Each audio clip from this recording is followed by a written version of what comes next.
Talk about a life-changing event, right? In that one moment, in that one sentence, you have cancer, my life changed.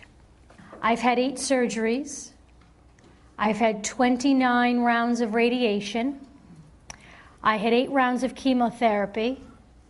I'm on an oral estrogen-suppressing medication for the next 5 to 7. With all these surgeries, I actually turned to my husband and I said, you know, I'm getting new breasts. I'll be the envy of everyone in the nursing home. You know, my nipples now face forward and everything's up.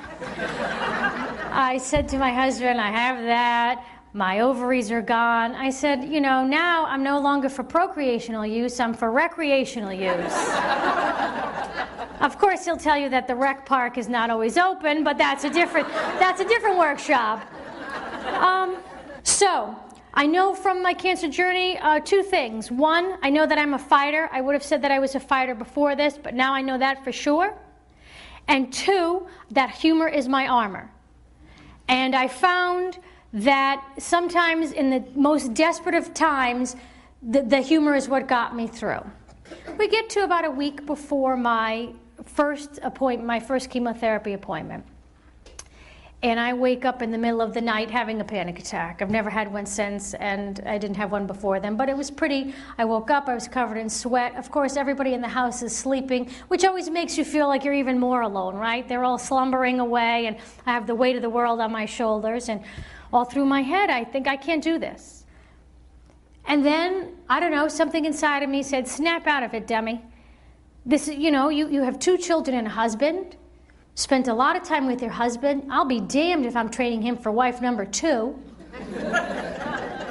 I have 2 children that were on the cusp of the teenage years at the time, and I want to be able to be snarky with them back and front and tell them I hate them too.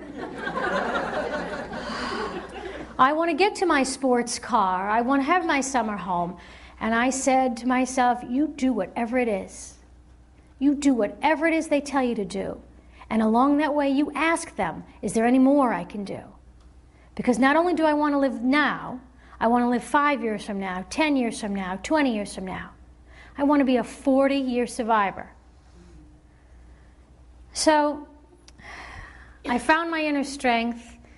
I also found the bottle of Ativan and had one of those and went to sleep that night.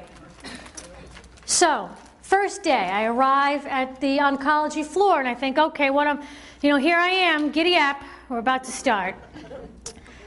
I take a deep breath and I walk in and I realize from the first 5 minutes I'm there that there's no reason for me to be concerned. I walk in and they greet me warmly.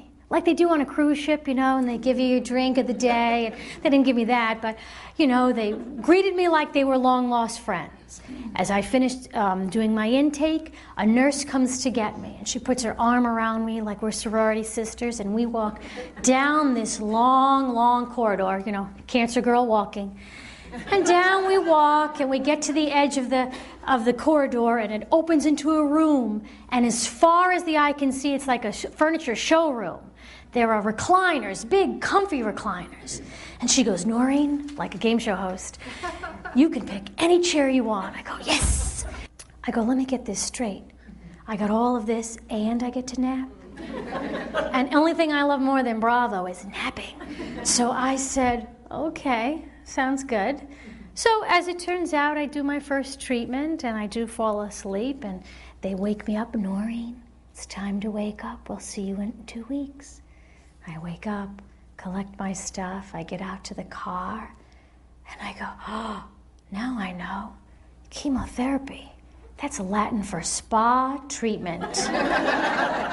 Cancer itself has its own benefits and its own gifts. And that sounds strange, but there's a lot of truth to that, as wonky as that sounds.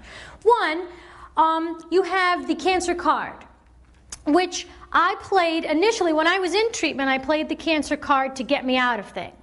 For example, do you want to come to my Pampered Chef party? No, I have cancer. I once was walking through the mall, and I'm sure you know the kiosks at the mall where they have the skin cream, the Dead Sea salt skin cream, and So I get approached, and I was feeling generous, so I let the person, they said, only 5 minutes. 15 minutes into the spiel, they were relentless, and I was not spending $300 on skincare. I was spending way more than that on the chemo care. So I said, I finally just could take no more, and I take my shirt and I pull it open so you could see my chemo port, which as an aside looks like the Trouble game, because mine popped up a little bit. And when you access it, it goes, and you're like, lucky number 7. So I reach over and I pull over so that they can see my port. And the woman looks at me and I say, I have cancer. I can't use anything that my doctors don't say it's okay. And the woman is horrified, but not so horrified that she doesn't give it another go, another 2 minutes. She does. And I'm like, no, I'm embracing Western medicine, but thank you anyway for your time. So I used it in the beginning, during treatment, to get myself out of things, right? Because who's going to argue with you when you say, I have cancer? And I found if I whispered it, it was much better, because that made it sound all doom and gloomy. But I also found that now I've had 3 cancerversaries, and I find now that I use it to get things. But I had cancer. Everybody else has a smartphone. Can't I have a smartphone too? So he said yes. And then I go, well, can I have an iPad? Because everybody else has an iPad, and I had cancer. So he said sure. And most recently, we were looking at some things, and I said, well, why can't I have a summer home? I had cancer. So we're now closing on that. So far, it's working to my advantage. Well, I get to my first surgery, I get everything checked in, and in order to relieve stress, I try to be funny. I bring the Noreen show, as I call it. And the doctor comes in, and I have to tell you, he was the youngest doctor I've ever seen. I mean, I'm talking young. Like, I didn't know high schools had residency programs. And he had, like, the messenger bag, so I'm like, great, he has a man purse, too. Wonderful. So he so he comes in, and he is not in the least bit amused by me, which, unfortunately for him, only manifests itself in me being a little bit wackier, right? And so I'm sitting there, and I'm, trying and I finally just say, shut up, in my head, because it's not going well. So I let him tell me whatever it is he needs to tell me. I sign the consent. He picks up my folder with all my consent papers and walks out the door, and chest first walks into the wall. And not only does he walk into the wall, he scurries out. And I'm like, in my head, what just happened? I'm horrified. I'm like, wait a minute, not only do I have cancer, but clearly Spanky and the gang are doing my surgery. This is not good. And I'm freaking out, and I'm like, oh my gosh, and you have the monitors, because I know I'm going into cardiac arrest, and I'm like, okay, wait a minute. Chuck is here.